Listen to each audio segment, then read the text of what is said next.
What do you get when an arithmetic fraction is made to do the household chores? Ding! A fracture. And that's what happened to Chase Elliot, the NASCAR Cup champion for 2020. Mind you, the racing season has barely started, and this accident couldn't have come at a worse time. So, what are the implications for Chase's title challenge this year? Stay till the end to find out. Thankfully, the injury Chase sustained was not life-threatening, so rest assured, with a little care, he will eventually recover. And not to be judgmental, Chase was only making the most of his free time. He was skiing at a Colorado resort when he fell awkwardly and broke his left tibia, a bone in the lower legs. This happened on Friday last week, or more precisely, the 3rd of March. And just when the racing season was about to kick off. However, Chase underwent successful surgery that same evening. By Saturday, his team issued a press release stating that he was fine and only needed to recover. They also mentioned that they couldn't tell how long his recovery might last at this stage. But Elliot would certainly miss the season's first race in Las Vegas this Sunday. The accident had fans talking on social media about how athletes under contract enjoyed too much free time. Fans can get passionate at times in a way that suggests they have a personal stake in the life of their favorite sports personalities. And this sort of support can be overzealous sometimes.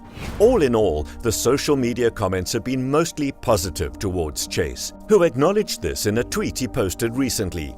Suffice to say, accidents do happen, and Chase is human and needs to maximize his leisure time just like everyone else. The Hendrick Motorsports team is where Chase plies his trade, literally, and its president, Rick Hendrick, has taken this accident in his stride. In the past, he's been known to discourage the so-called extracurricular activities of his drivers. Rick was especially against his drivers competing in low-tier races. Talk less of skydiving or other adventures. You could say he's a straight-laced kind of boss. But more recently, he began to relax his hold on his drivers. And then, unfortunately, this happened. But it's not just Rick who has something to worry about. The HMS team undoubtedly has sponsors who have invested generously in the team. And they have since gotten assurances that the team is still functional, less the skills of Chase Elliot. Rick, like many other commentators, agrees that accidents like this are bound to happen, both on and off the track. Even the Driving Association has made allowances for these curveballs in its rulebook. As for Chase, he has never tended to be an irresponsible person who deliberately puts his life and career at risk. He is loved by everyone and has won the title of the most popular NASCAR driver for the last 5 years in a row. Chase is only 27 years old and has already driven in 254 consecutive races since his debut in 2016. So this will be the first race he has ever missed. A fun fact is that he's the son of Bill Elliot, a NASCAR Hall of Famer. Chase has achieved 18 wins and 12 pole positions in his career already, and since he went full-time, he's never failed to qualify for the playoffs. We must mention that many drivers have certain clauses stipulated in their contracts that prevent them from engaging in risky behavior. And by risky behavior, we mean stuff that is far out, like flying a plane or a helicopter.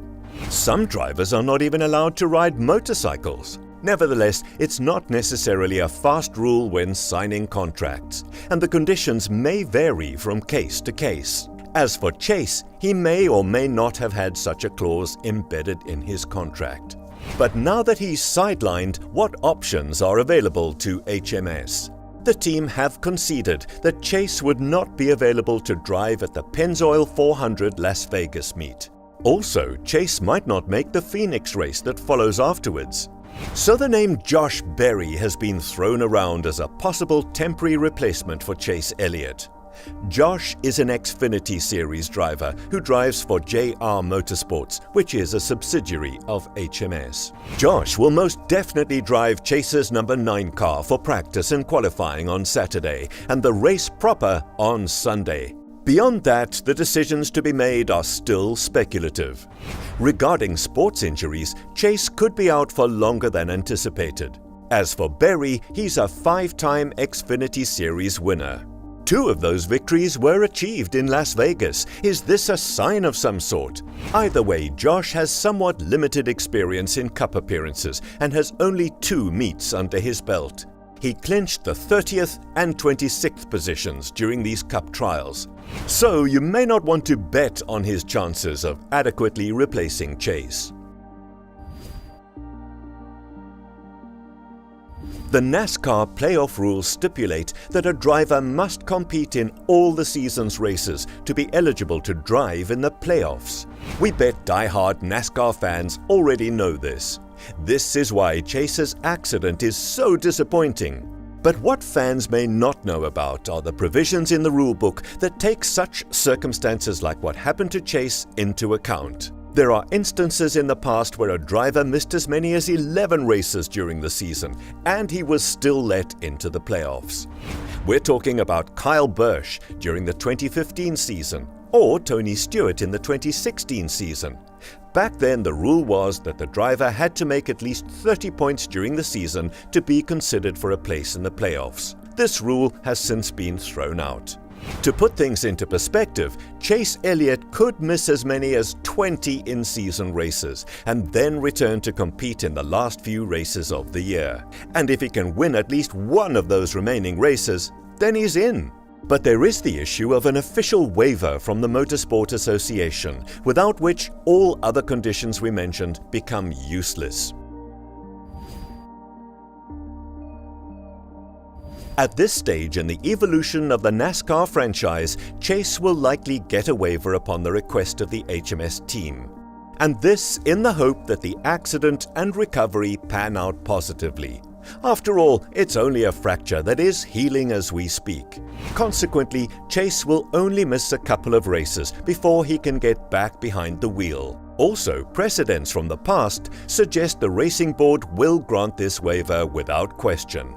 Ideally, they might think twice about allowing Chase into the playoffs if his behavior leading to the accident was deemed reckless.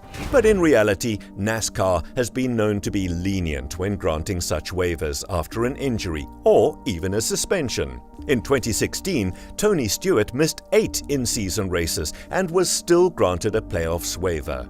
His crime was that he'd driven in a dune buggy and sustained an injury. In 2020, Matt Kenseth was also allowed to compete after missing the first 4 weeks of the season due to the non-availability of his race car. So the buck is now in Chase's hand, and more significantly, with his sports doctors. And the adoring fans will be waiting to welcome him whenever he returns. Just as well, his prized number 9 Chevrolet will not be going anywhere fast soon. No offense to Josh Berry. We wish Chase Elliot a quick recovery, and you should too. Leave your positive comments below. Remember to subscribe to the channel and hit that notification button. Thanks for watching, and ciao!